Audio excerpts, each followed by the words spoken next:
안녕하세요. 주식의 소리의 애솔입니다. 네, 오늘 LK캠과 위너스의 수요 예측 결과가 모두 발표됐는데요. 두 종목이 청약 일정은 완전히 겹치고요. 다행히도 상장은 비껴갔습니다. LK캠이 25일, 위너스가 24일.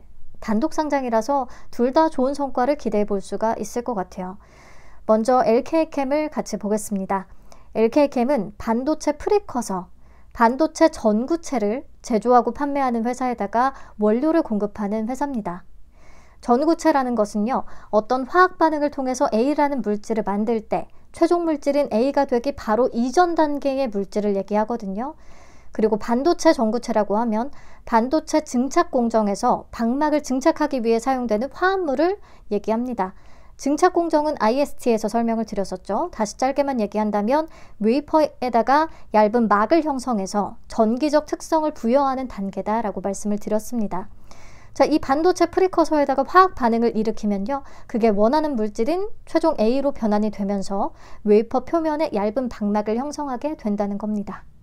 네, 회사는 특히 ALD, 원자 증착 방식에 쓰이는 반도체 프리커서의 소재를 공급하거든요. ALD는 반도체 증착 방식 중에 하나입니다. 크게 PVD, 물리적 기상 증착법, 그리고 CVD, 화학적 기상 증착법, ALD, 원자층 증착법으로 나눌 수가 있는데요.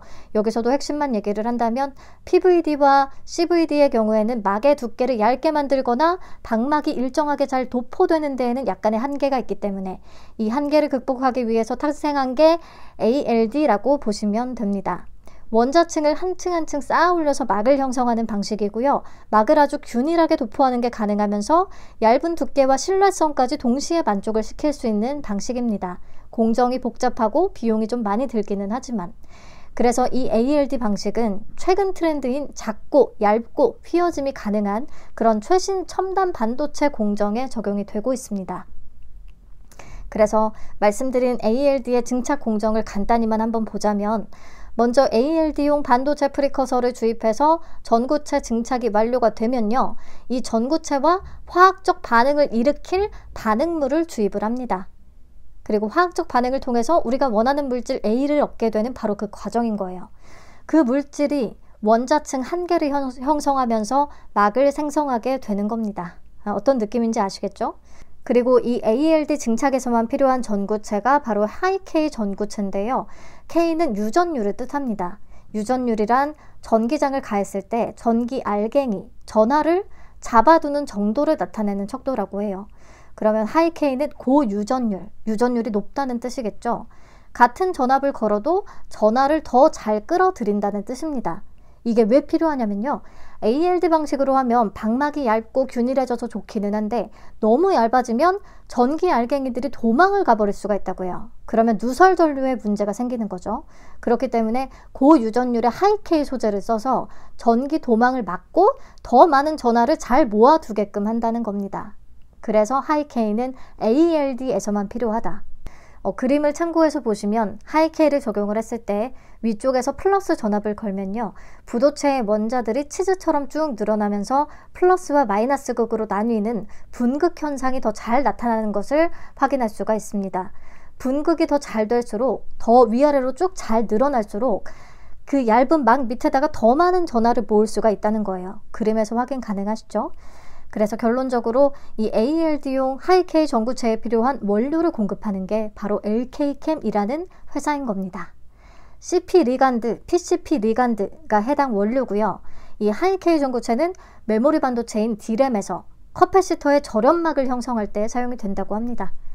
특히 그리고 PCP 리간드는 세계 최초로 회사가 상업적 생산에 성공을 했다는 그런 경쟁력을 가지고 있습니다.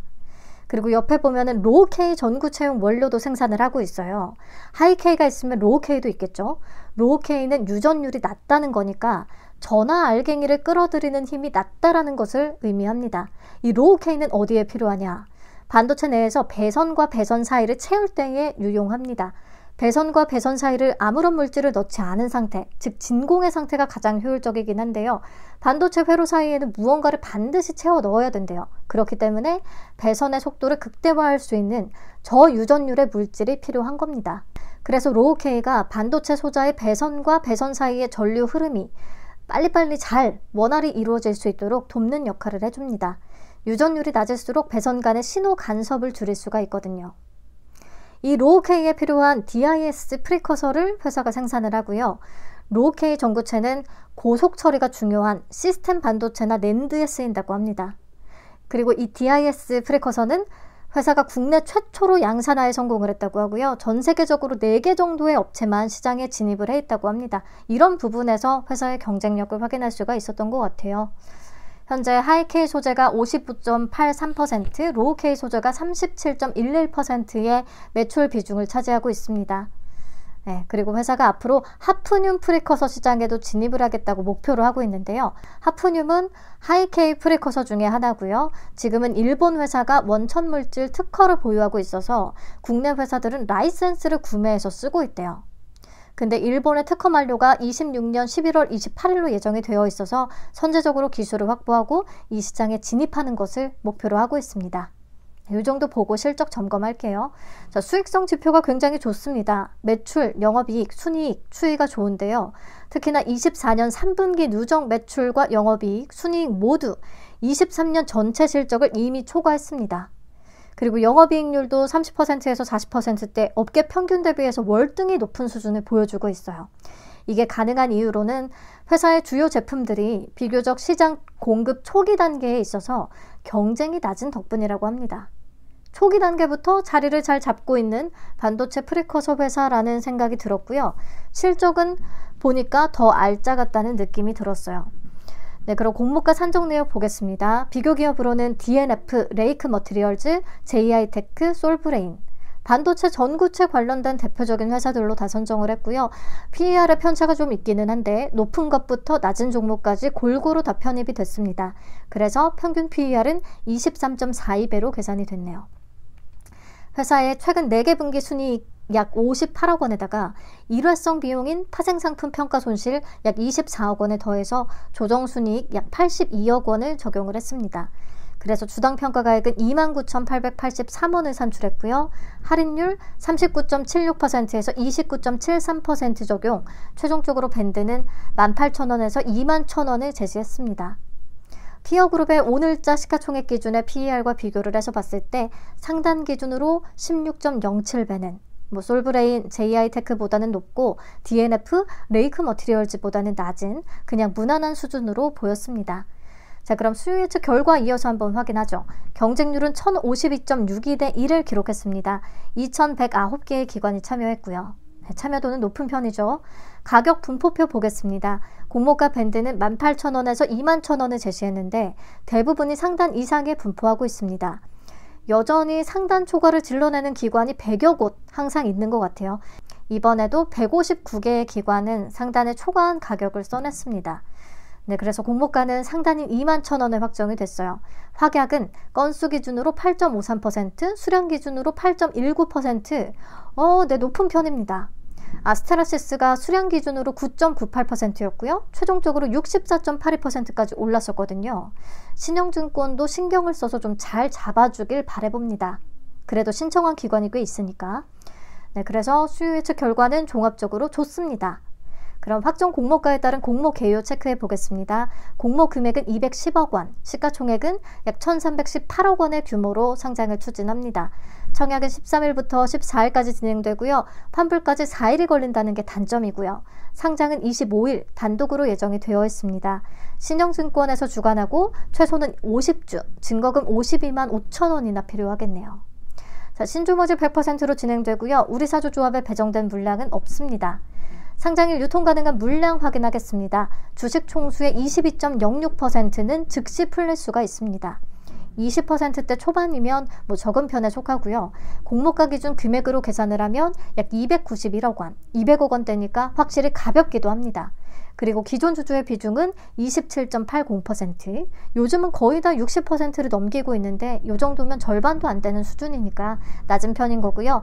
상장일에 유통 물량을 보유하고 있는 기존 주주는 SGI, 재무적 투자자가 되겠는데요. 이들의 단가는 4,250원, 13,421원, 공모가보다 낮습니다. 그나마 비중이 낮아서 다행인 거고요. 이어서 가격 메리트가 있을지도 한번 체크를 해보죠. 마찬가지 25년 예상순위 기준으로 계산을 했습니다.